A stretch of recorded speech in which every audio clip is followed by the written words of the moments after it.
கர்த்தருடைய பரிசுத்த நாமத்துக்கு மகிமை உண்டாகட்டும். கர்த்தன பரிசுத்த நாமಕ್ಕೆ மகிமை உண்டாಗಲಿ. இந்த காலை வேளையிலும் கூட கர்த்தருடைய வார்த்தையை கொண்டு உங்கள் எல்லாரையும் சந்திப்பதில் நாங்கள் கிறிஸ்துவுக்குள் மிகுந்த மகிழ்ச்சி அடைகிறோம். ಬೆಳಗಿನ ಸಮಯದಲ್ಲಿ ಕರ್ತನ ವಾಕ್ಯಗಳೊಂದಿಗೆ ನಿಮ್ಮೆಲ್ಲರನ್ನು ಸಂಧಿಸುವುದರಲ್ಲಿ ಕ್ರಿಸ್ತನಲ್ಲಿ ತುಂಬಾ ಸಂತೋಷವುಳ್ಳವರಾಗಿದ್ದೇವೆ.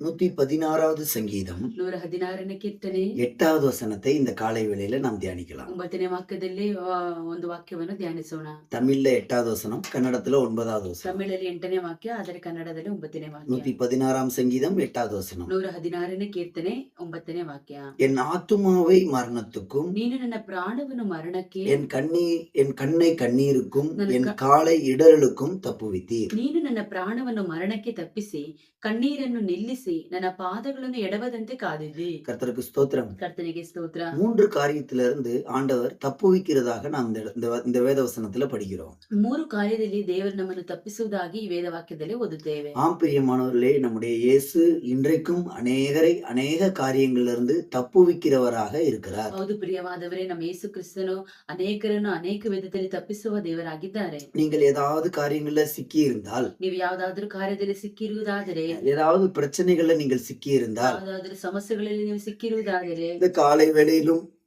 உங்களை தப்புவிக்கிறவராக இயேசு இந்த வசனத்தின் மூலமாக வருகிறார். ಬೆಳಗಿನ ಸಮಯದಲ್ಲಿ ನಿಮ್ಮನ್ನು ತಪ್ಪಿಸುವವರಾಗಿ ಯೇಸು ಬರುತ್ತಾರೆ. பாருங்க, ஆத்துமாவை மரணத்துக்கு தப்புவிக்கிறார். ಪ್ರಾಣವನ್ನು ಮರಣಕ್ಕೆ ತಪ್ಪಿಸುತ್ತಾರೆ. நம்முடைய இயேசு அவர் நம்முடைய ஆத்துமாவை காக்கிறவராக ನಮ್ಮ இருக்கிறார். ಯೇಸುಸ್ವಾಮಿ ನಮ್ಮ ಪ್ರಾಣವನ್ನು ಕಾಯುವಂತೆ ದೇವರಾಗಿದ್ದಾರೆ. 121வது சங்கீதம் 121ನೇ ಕೀರ್ತನೆ 7வது வசனத்துல படிக்கிறோம். 7ನೇ ವಾಕ್ಯದಲ್ಲಿ ಓದುವಾಗ, கர்த்தர் உன்னை எல்லா தீங்குக்கும் விலக்கி காப்பார், அவர் உன் ஆத்துமாவை காப்பார். ಯೆಹೋವನು ನಿನ್ನನ್ನು ಎಲ್ಲಾ ಕೇಡಿನಿಂದ ತಪ್ಪಿಸುವನು, ನಿನ್ನ ಪ್ರಾಣವನ್ನು ಕಾಯುವನು. ஆத்தும மரணம் என்று சொல்லுகிறது ಆತ್ಮದ ಮರಣ ಎಂಬುದಾಗಿ ಹೇಳುವಾಗ, நம்மையும் தேவனையும் விட்டு பிரிக்கிற ஒன்றாக இருக்கிறது. ನಮ್ಮನ್ನು ದೇವರನ್ನು ಬಿಟ್ಟು ಅಗಲಿಸುವಂತದ್ದು ಒಂದಾಗಿದೆ. மறுபடியும் சொல்லுகிறோம், ಪುನಃ ಹೇಳುತ್ತೇವೆ, ஆத்தும மரணம் என்பது ಆತ್ಮ ಮರಣ ಎಂಬುದಾಗಿ ಹೇಳುವಾಗ நம்மையும் தேவனையும் விட்டு பிரிக்கக்கூடியதாக இருக்கிறது. ನಮ್ಮನ್ನು ದೇವರನ್ನು ಬಿಟ್ಟು ಅಗಲಿಸುವಂತದ್ದಾಗಿದೆ. ஆதியாகமத்துல நம்ம படிக்கும்போது, ಆದಿಕಾಂಡದಲ್ಲಿ ಓದುವಾಗ, ஆண்டவர் திங்கக்கூடாது சாப்பிடக்கூடாதுன்னு சொன்ன கனியை அவங்க போய் சாப்பிட்டுட்டாங்க மீறி. ದೇವರು ತಿನ್ನಬಾರದು ಎಂಬುದಾಗಿ ಹೇಳಿದಂತ ಹಣ್ಣನ್ನು ಮೀರಿ ಅವರು ತಿಂದು ಬಿಟ್ಟರು. நீ அப்படி சாப்பிட்டால் சாகவே சாவா என்று சொன்னார். ನೀವು ಹಾಗೆ ತಿಂದರೆ ಸತ್ತೇ ಸಾಯುವಿರಿ ಎಂಬುದಾಗಿ ಹೇಳಿದ್ದಾರೆ. ஆனால் அந்த சாவு, அந்த மரணம், அது சரீரத்துல வரல, அது ஆத்துமாவுல வந்தது. ಆ ಒಂದು ಮರಣವಾದದ್ದು ಶರೀರದಲ್ಲಿ ಬರಲಿಲ್ಲ, ಆತ್ಮದಲ್ಲಿ ಬಂದಿದೆ. தேவனையும் ஆதாம் ஏவாளையும் அது பிரித்தது. ದೇವರನ್ನು ಆದಾಮ ಅವಳನ್ನು ಅದು ಬೇರ್ಪಡಿಸಿತು. தேவனோடு இருந்ததான அந்த ஐக்கியத்தை அன்றைக்கு ஆதாமும் ஏவாளும் இழந்து போனார்கள். ದೇವರೊಂದಿಗಿರುವಂತ ಐಕ್ಯವನ್ನು ಆ ದಿನದಲ್ಲಿ ಆದಾಮನ ಅವಳು ಕಳೆದುಕೊಂಡರು. மறுபடியும் தேவன் தேடி வரும்போது அவன் அந்த இடத்துல இல்லை. ಪುನಃ ದೇವರು ಹುಡುಕಿಕೊಂಡು ಬರುವಾಗ ಆ ಸ್ಥಳದಲ್ಲಿ ಅವರು ಇರಲಿಲ್ಲ. ஆதாமே எங்கே இருக்கிறாய் என்று சொல்லி தேவன் தேடக்கூடிய ஒரு நிலவரத்தில் நின்று கொண்டார். ಆದಾಮನೇ, ನೀನು ಎಲ್ಲಿದ್ದೀಯಾ ಎಂಬುದಾಗಿ ಕೇಳುವಂತ ಒಂದು ಸ್ಥಿತಿಗೆ ಅವರು ಬಂದು ನಿಂತುಕೊಂಡಿದ್ದರು. பிரியமானவர்களே, நீங்கள் ஒருவேளை இந்த ஆத்தும மரணத்தினால் பாதிக்கப்பட்டிருக்கலாம். ಪ್ರಿಯವಾದವರೇ, ನೀವು ಈ ಆತ್ಮ ಮರಣದಿಂದ ನೀವು ಬಾಧಿಸಲ್ಪಟ್ಟಿರಬಹುದು. இந்த காலை வேளையிலும் அந்த மரணத்திலிருந்து தப்புவிக்கிறவராக இயேசு உங்களுக்கு ಈ வெளிப்படுகிறார். ಬೆಳಗಿನ ಸಮಯದಲ್ಲಿ ಆ ಮರಣದಿಂದ ತಪ್ಪಿಸುವುದಕ್ಕೋಸ್ಕರ ದೇವರು ಪ್ರಕಟವಾಗಲಿದ್ದಾರೆ. ஆத்துமாவை மரணத்துக்கு தப்புவிக்கிறவர். ಪ್ರಾಣವನ್ನು ಮರಣದಿಂದ ತಪ್ಪಿಸುವಾತನು. ஒரு நாளும் என்னையும் உங்களையும் எந்த வல்லமையும் பிரிக்க கூடாது ஏசப்பான்னு சொல்லி ஜெபம் பண்ணுங்க. ಒಂದು ದಿವಸವು ನಿನ್ನನ್ನು ನಮ್ಮನ್ನು ಯಾವುದೇ ಶಕ್ತಿಯಾದದ್ದು ಅಗಲಿಸಬಾರದು ಎಂಬುದಾಗಿ ಪ್ರಾರ್ಥಿಸಬೇಕು. கண்ணை கண்ணீருக்கு தப்புவிக்கிறவர். ಕಣ್ಣನ್ನು ಕಣ್ಣೀರಿನಿಂದ ತಪ್ಪಿಸುವವನು. இதுவரைக்கும் எத்தனையோ காரியங்களுக்கு அழுது ஜெபம் பண்ணி இருப்போம். ಎಷ್ಟೋ ಕಾರ್ಯದಿಂದ ಹತ್ತು ಪ್ರಾರ್ಥಿಸಿರಬಹುದು. இன்றைக்கும் ஆண்டவருடைய சமூகத்துல அநேக காரியங்களுக்காக நீங்கள் அழுது கொண்டே இருக்கலாம். ಇವತ್ತಿಗೂ ದೇವರ ಸಮೂಹದಲ್ಲಿ ಅನೇಕ ಕಾರ್ಯಗಳಿಗೋಸ್ಕರ ನೀವು ಅಳುತ್ತಾ ಇರಬಹುದು. அந்த காலை வேளையில் ஆண்டவர் சொல்கிறார், உன்னுடைய கண்ணை நான் கண்ணீருக்கு தப்புவிக்கிறேன். ಬೆಳಗಿನ ಸಮಯದಲ್ಲಿ ದೇವರು ಹೇಳುತ್ತಾರೆ, ನಿನ್ನ ಕಣ್ಣನ್ನು ಕಣ್ಣೀರಿನ ತಪ್ಪಿಸಿ ಕಾಪಾಡುತ್ತೇನೆ. அப்படி என்றால் அர்த்தம் என்னவென்றால், ಹಾಗೆಂದ್ರೆ ಅರ್ಥವೇನು?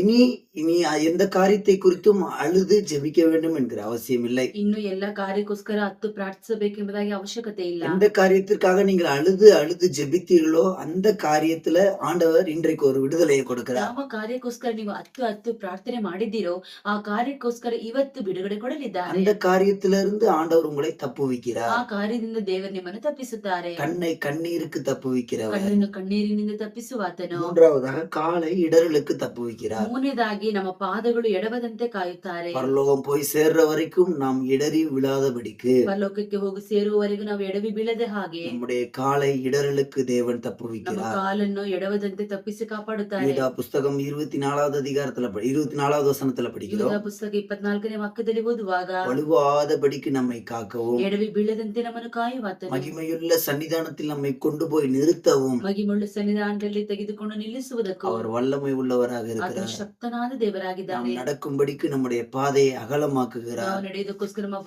ಪಾದಗಳನ್ನು ಅಗಲಗೊಳಿಸುತ್ತಾನೆ. 18வது சங்கீதத்துல சங்கீதக்காரன் சொல்லுகிறார், 18ನೇ ಕೀರ್ತನೆಯಲ್ಲಿ ಕೀರ್ತನೆಗಾರನು ಹೇಳುತ್ತಾನೆ, என் கால்கள் வலுவாதபடிக்கு நான் நடக்கிற வழியை அகலமாக்கினீர். ನನ್ನ ಕಾಲು ಎಡವದಂತೆ ನನ್ನ ದಾರಿಯನ್ನು ವಿಸ್ತಾರಗೊಳಿಸಿದೆ. 18:36ல நம்ம படிக்கிறோம், 18:36ರಲ್ಲಿ ಓದುತ್ತೇವೆ, என் கால்கள் வலுவாதபடிக்கு நான் நடக்கும்படிக்கு நான் நடக்கிற வழியை நீர் அகலமாக்கினீர். ನೀ ನನ್ನ ಕಾಲುಗಳಿಗೆ ವಿಶಾಲ ಸ್ಥಳವನ್ನು ಕೊಟ್ಟದ್ದರಿಂದ ನನ್ನ ಹರಡುಗಳು ಕದಲುವುದಿಲ್ಲ. ஆமே, நம்முடைய கால்கள் இடராதபடிக்கு நம்ம இடறலுக்கு தப்புவிக்கிற தேவன். ನಿಮ್ಮ ಕಾಲುಗಳು ಎಡವಿ ಬೀಳದಿದ್ದ ಹಾಗೆ ಆ ಎಡವುಗಳಿಂದ ನಮ್ಮನ್ನು ತಪ್ಪಿಸುವಾತನು. எங்க தேவனை விட்டு, சபையை விட்டு, இந்த கிறிஸ்தவ வாழ்க்கையை விட்டு நான் இடறி விழுந்து விடுவேனோ என்கிற பயத்தில் போய் கொண்டிருக்கிறீர்களா? ಎಲ್ಲಿ ದೇವರನ್ನು ಬಿಟ್ಟು, ಸಭೆಯನ್ನು ಬಿಟ್ಟು, ಕ್ರಿಸ್ತನ ಐಕ್ಯವನ್ನು ಬಿಟ್ಟು ನಾನು ಎಡವಿ ಬೀಳುತ್ತೇನೆ ಎಂಬುದಾಗಿ ಭಯಪಡುತ್ತಿದ್ದೀರಾ? அந்த இடரல் வராதபடிக்கு காக்கக்கூடிய ஒரு தேவன் இருக்கிறார். ಆ ಎಡವಿಕೆ ಬರದಿದ್ದ ಹಾಗೆ ನಮ್ಮನ್ನು ಕಾಯುವಂತ ದೇವರು ನಮಗೊಬ್ಬರಿದ್ದಾರೆ. காலை இடரலுக்கு தப்புவிக்கிற ஒரு தேவன் இருக்கிறார். ಕಾಲನ್ನು ಎಡವುಗಳಿಂದ ತಪ್ಪಿಸುವಂತ ದೇವರು ನಮಗೊಬ್ಬರಿದ್ದಾರೆ. இந்த நாளிலும் இந்த வசன தியானத்தோடு நாம் முன்னால கடந்து ಈ போவோம். ದಿನದಲ್ಲಿ ವಾಕ್ಯದ ಧ್ಯಾನದೊಂದಿಗೆ ನಾವು ಮುಂದೆ ದಾಟಿ ಹೋಗೋಣ. கர்த்தர் நமக்கு உதவி செய்வார். ಕರ್ತನು ನಮಗೆ ಸಹಾಯ ಮಾಡಲಿ. Praise the Lord. Praise the Lord.